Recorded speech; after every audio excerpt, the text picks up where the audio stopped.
perfectly. Yeah. Okay, good.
Okay, then shall we start the second part of this morning session, where we will have 3 short talks.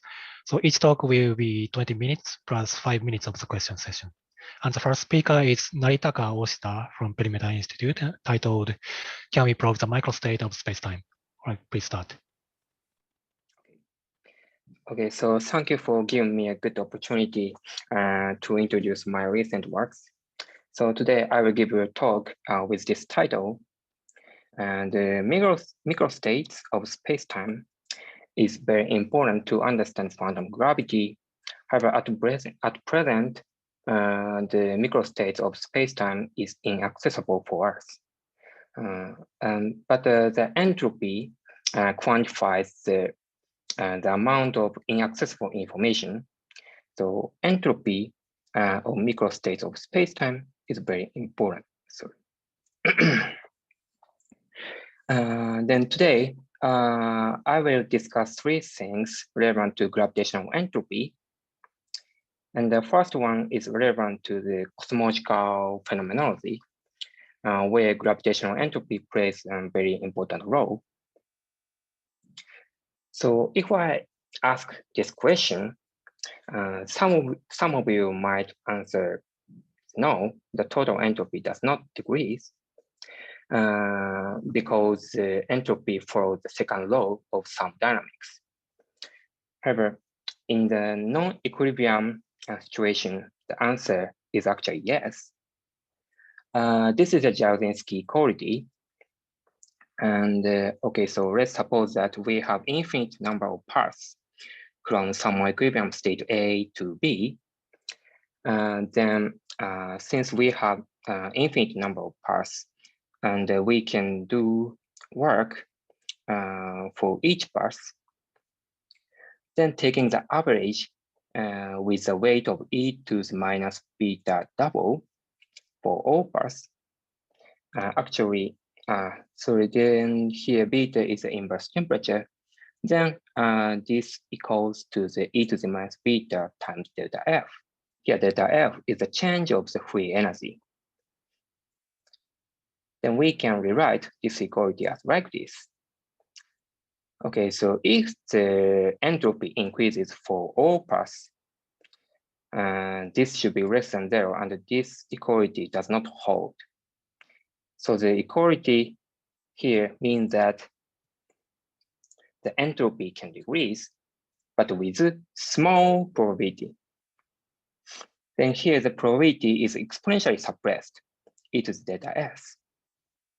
Actually, the same thing holds for the dynamics of cosmological horizon. Okay, so let's consider the canonical form of scalar field with potential V, which has a local minimum and a local maximum, and we can consider the transition from A to B. This is nothing but a Hawking-Moss transition. And this Hawking-Moss transition describes the transition from larger black hole cosmological horizon to smaller cosmological horizon, where obviously the Bekenstein-Hawking entropy decreases.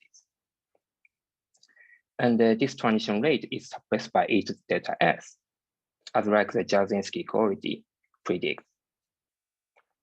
Recently, my collaborators and I have extended the Hawking-Moss transition in the situation where black hole is involved. And what we have found is that this is a decrement of the Beckens-Hawking entropy without black hole. However, once you put the black hole, the decrement of the entropy becomes smaller. And this means that the transition rate is enhanced. So in this sense, we can say that the black hole behaves like a catalyst for vacuum transition. Actually, the same thing happens for tunneling effect of the scalar field. This is called Coleman-Deutscher tunneling, and where in the forced vacuum state, and which is empty space, in the forced vacuum state, the bubble is nucleated. Then if you put the black hole, it behaves like a kind of impurity. Around that, the bubble is nucleated, and the decay rate is enhanced. Actually, this is very important in the, for example, Higgs metastability context. As you may know, the measurement of the mass of the top quark or the measurement of the mass of the Higgs particle plus the standard model, it predicts the negativity of the coupling constant lambda f larger than the 10 to the 12 Jep of the expectation value of the Higgs field. And this means that we might have the second minimum, and we are metastable state. So in the far future of the universe would experience the catalytic effect, vacuum decay. So this is very important. And recently, we have computed the exponent of the transition rate, SE, as a function of the spin of the seed black holes. Then for almost of the black hole of spin, which has spin, it can catalyze the vacuum decays. However, the mass of the black hole should be smaller. So such like now, I suppose that such a kind of primordial black holes as the early universe, for example. Then this SE, the exponent of the decay rate, is nothing but the change of the Euclidean action. This corresponds to the change of the free energy times the inverse temperature. Then here delta S is governed by the change of the Bekenstein-Hawking entropy. So the Bekenstein-Hawking entropy indeed affects the phenomenology. And for example, in the phenomenon involving the Higgs metastability. And recently, another group put some constraint on the parameters of primordial black holes, such as the temperature at the PBH formation time or the initial mass of the primordial black holes. And if we consider Hawking radiation in the tunneling formats, and the tunneling rate of the mass of M is suppressed by e to the delta S as well. However, in this case, the total entropy, the generalized entropy does not decrease once you take into account the entropy of the thermal radiation or the entropy of the cosmological horizon. For example, this is the decrement of the black hole entropy, and this is the increment of the cosmological horizon entropy. However, this overwhelms the decrement of the black hole entropy. So the total entropy increases. Okay, so what we can learn from these examples is that the quantum mechanics in gravity is strongly related to the non-equilibrium statistical mechanics, where the transition probability is governed by e to the delta S. And the important thing is that this we can associate this delta S with the gravitational entropy. So the Bekenstein-Hawking entropy plays a very important role in phenomenology. And it is very useful to put some constraints on cosmological models and the parameter of the standard model. Okay, so the second part is that what is the origin of gravitational entropy and how can we prove the microstates of spacetime? Okay, so first I will discuss the microstructure which breaks the Lorentz symmetry at high energies. And actually, this leads to the superradiance effect of non-spinning black holes. Okay, so let me briefly explain the Lifted scaling. So this is an entropy between the space and time. So if you scale the space by v, the time is scaled with b to z. And in 2009, Hojaba applied this to quantum gravity, and he have found that the resulting theory can be renormalizable, at least in a power counting level. Afterwards, the renormalizability of a certain type of Hojaba-resist gravity, the projectable HL gravity, its renormalizability was performed. So in this sense, the Hojaba-resist gravity is one of the strong candidates for quantum gravity. Also, the dispersion relation of GR at high energy, dispersion relation is very simple. Omega square equals to k square. Here, omega is a frequency and k is a wave number. However, in Hojaba-resist gravity, the dispersion relation is a bit complicated since it involves k to the 6th and k to the 4th. And this also leads to the superluminal propagation in space-time. Actually, this superluminal propagation makes HL quantum gravity consistent with observational cosmology. For example, the superluminal propagation solves the horizon problem, and it also leads to the scale invariant perturbations. This means that the kind of scenario based on the HL gravity can be alternative to inflation.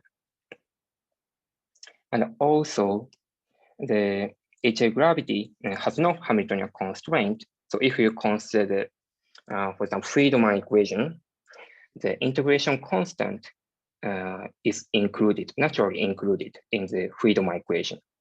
And it behaves like a kind of a cold dark matter. So we can naturally introduce a cold dark matter in the HL gravity. Both proposals are pioneered by Shinji at YTP. And Hawking, now I'd like to consider Hawking radiation based on this framework. Then as you may know, the Hawking radiation is nothing but the scattering process around the black hole. And the expectation value for the number of the Hawking particles is given by the black body spectrum with gray body factor. And this gray body factor is determined by the reflectivity of black hole.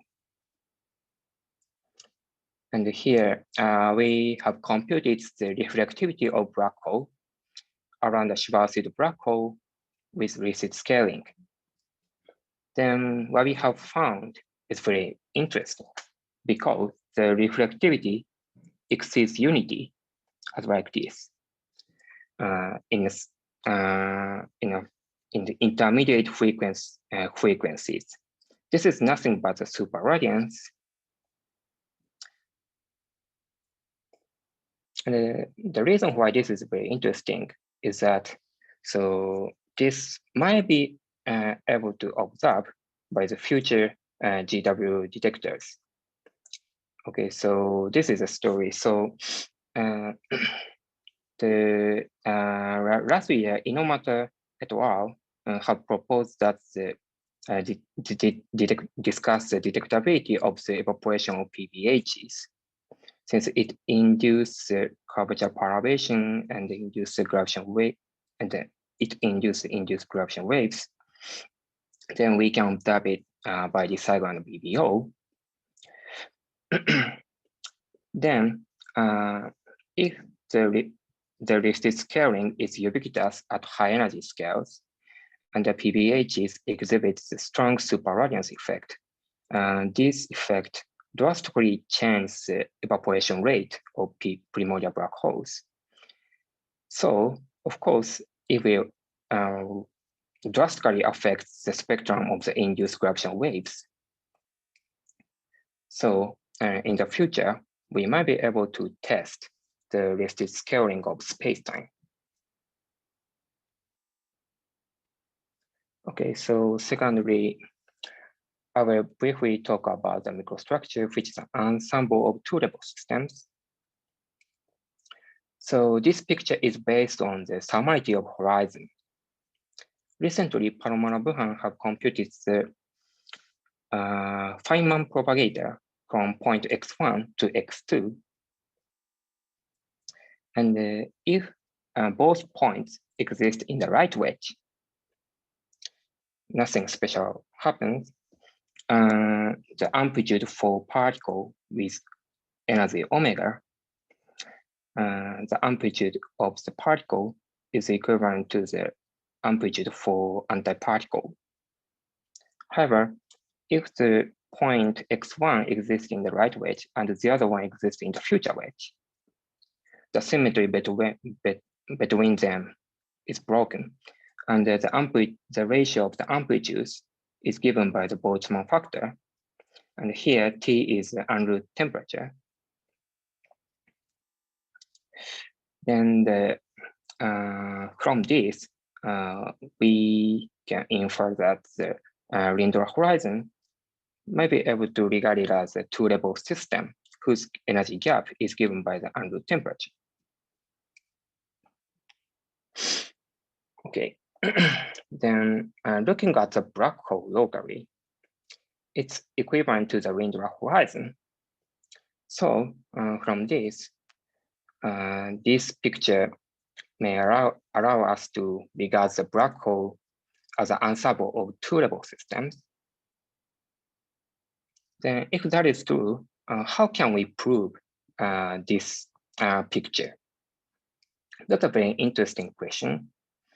And recently,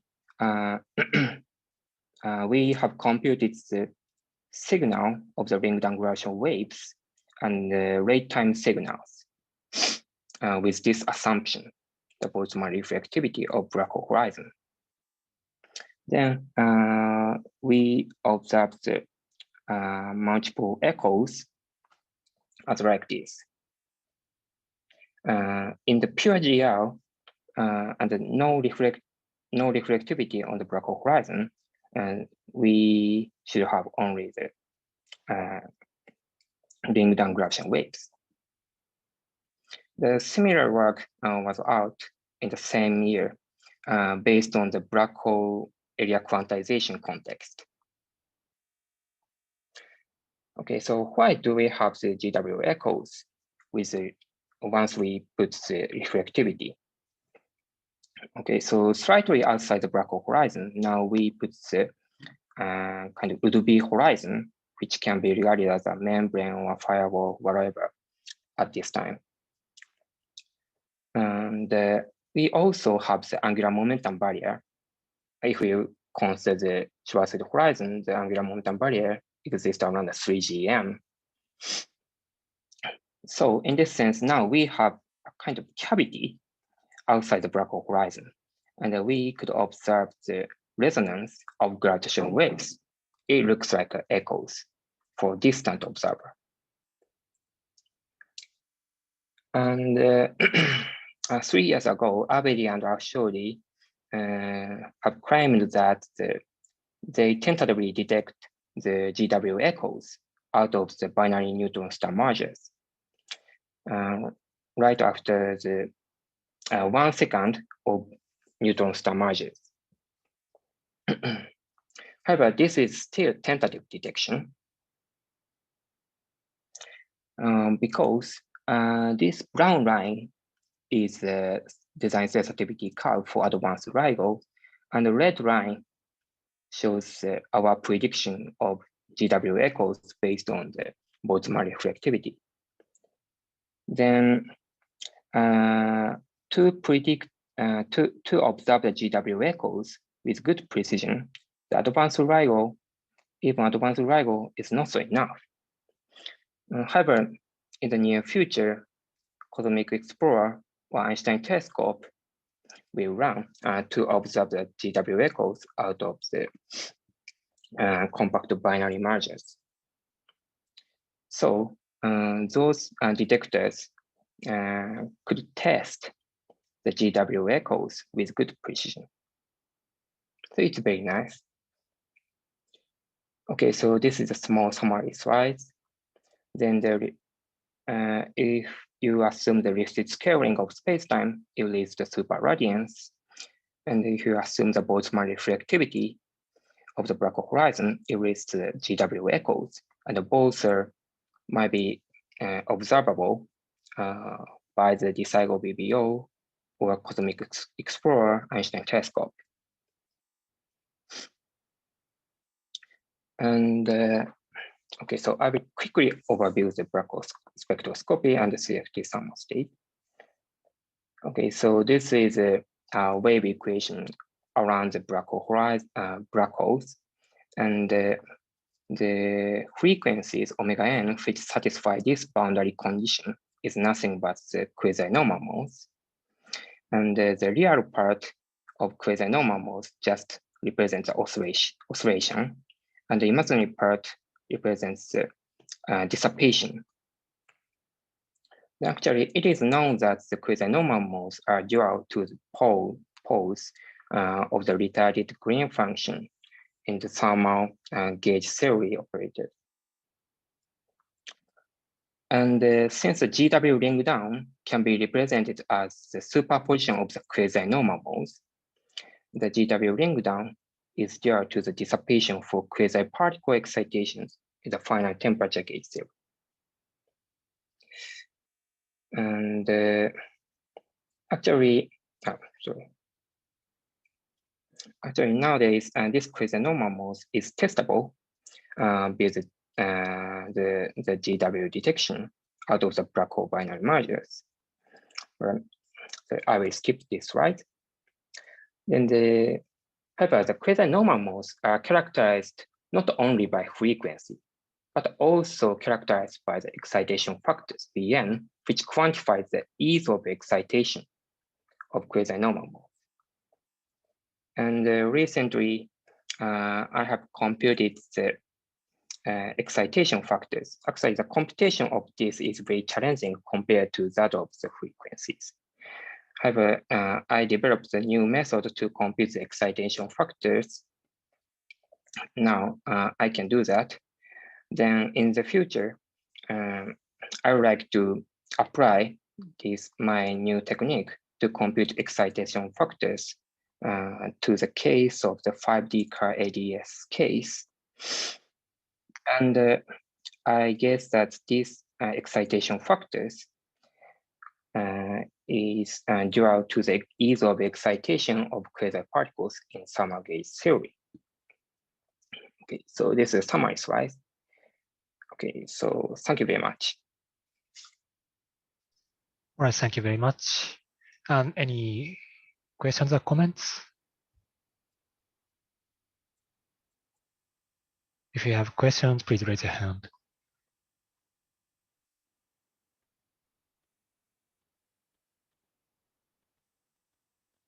Okay, I have one question.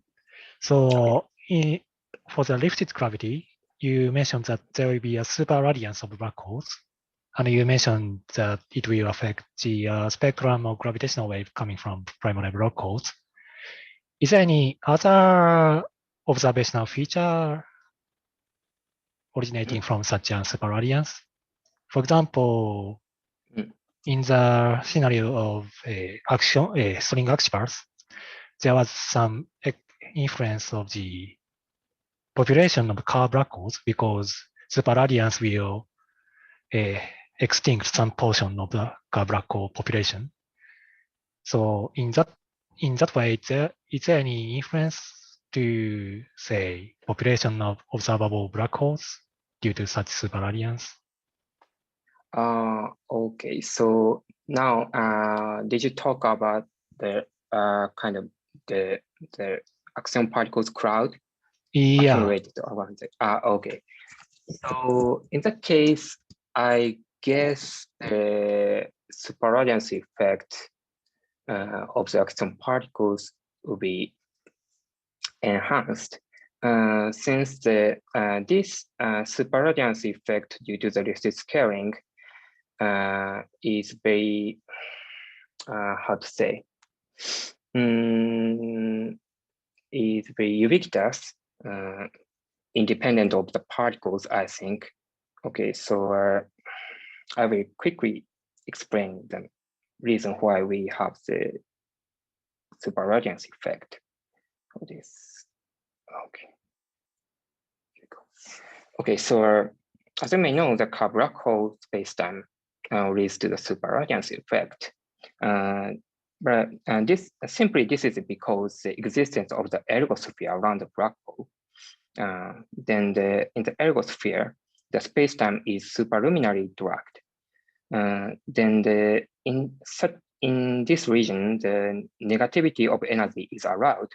So the injected particle can leave some negative energy, and instead, this particle can get some positive energy due to the energy conservation law.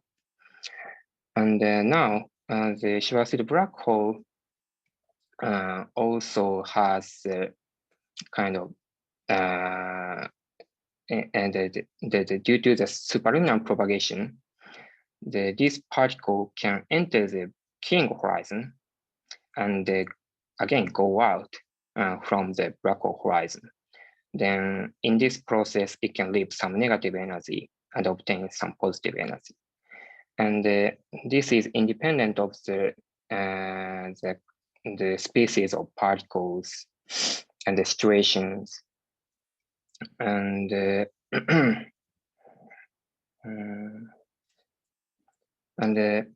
this is angular momentum barrier for in the case of the Lorentz breaking case.